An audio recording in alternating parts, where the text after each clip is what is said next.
This may or may not be your first time using a standard or series of constants from the back of a chart or a book. If it is, know that there are appendices in most books, and most of them have a selected list of thermodynamic properties and all these other properties. You're going to see K properties. You'll be using these charts quite a bit this semester, and you'll have links to the OpenStax ones. This isn't to say that these are all of the ones, but they're all the ones that would be associated with the questions that we have for homework and testing quizzes. So there are more. There are pages and pages and pages of these. And they used to not be quite so digital. So you'd have to actually look for them. So I have a few things to note about using this thermodynamics constants chart. One thing is, notice that there's 3 columns and there's all different kinds of numbers in those 3 columns. Note the order, because when you scroll, you don't keep seeing the titles. So you have enthalpy, then G, which we haven't talked about yet, that's coming up, that's spontaneity. And then we have S, which is entropy. That's the first thing to note. So that's what those 3 things are. Make sure you've got that order correct, or you're going to be grabbing from the wrong column. We'll begin by grabbing from this 3rd column, but in GenChem 1, you may not have realized it, or you may have realized it, you were grabbing numbers from this column. You're going to have to do that this time too. And then we also will grab some numbers from that column. So that's what the S is. Take note of the units. They're in bold just below in the heading section. So notice that the H and the G are both kilojoules per mole. Notice that the S is joules per mole Kelvin. And that Kelvin part is because entropy has a temperature dependence to it.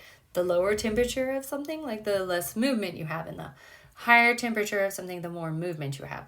And so there is a temperature term, but especially notice that that's a joule. There will come a point where you're going to have to do some math. You'll have some multiplication, but at some point you're going to add a version of the S to the H. And if you remember correctly, you can't just add a joule to a kilojoule.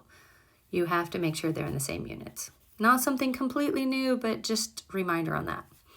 There's little circles over there on the top, so that's standard state. And what that means is that this is all happening for thermodynamics at room temperature, which is 25 degrees Celsius.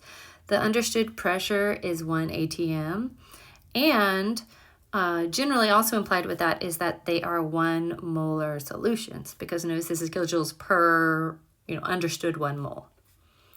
You can get all that just from that heading right there. So that's the first piece of information.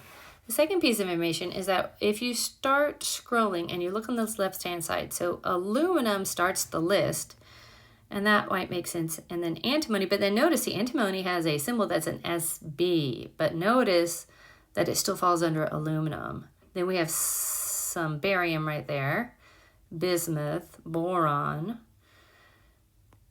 And then if we keep going, so like right there, we have a CD because cadmium, the word, falls before calcium, the word. But notice that CD alphabetically would be after Ca. So just be careful in how you're using this chart and you're looking it up.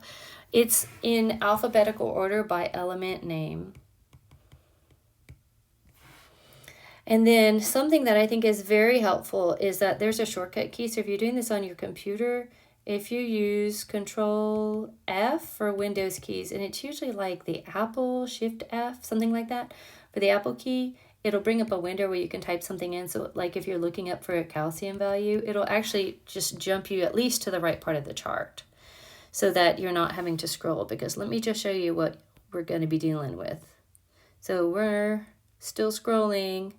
That's the halfway point right there, right? Do you see what I'm saying? There's a lot in here. So using that will help you get to where you need to go. Please use this chart. Don't use some other random one you found on the internet, because the numbers do change. They get updates and they'll change like from negative 90.83 to negative 90.85, and that can make a difference. So use this chart. The other thing is that when you go to the very top of it, this was discussed in GenChem 1, but you'll notice you'll see for cobalt, I have a 0 in the H and a 0 in the G column, not a 0 in the entropy column. This actually happens a lot. Can you see? There, it happened again. This is going to happen only for elements, not for compounds or molecules. Only elements that are in the state we normally find them. So graphite is how we find carbon on Earth. Like it's normally a solid. And so it has a 0 H value and a 0 G value. And what that means is we don't even always give you that one's value. Most elements on the periodic chart are solids, so it'll be the solid version of the element that will be 0, but you can see 0, 0 over here. Here are some more zeros. Bromine, we actually find is when the bromine and mercury are the only two liquids, so it's the liquid version of it that's 0 and 0. If you look, there's bromine gas listed, and notice that that doesn't have a term. But in spite of that, entropy, like, never has a 0 term because everything moves. So that's the chart you want to use. Make sure you save that chart, and hopefully this is going to help you get through using it and understanding what you're supposed to do with it a lot faster.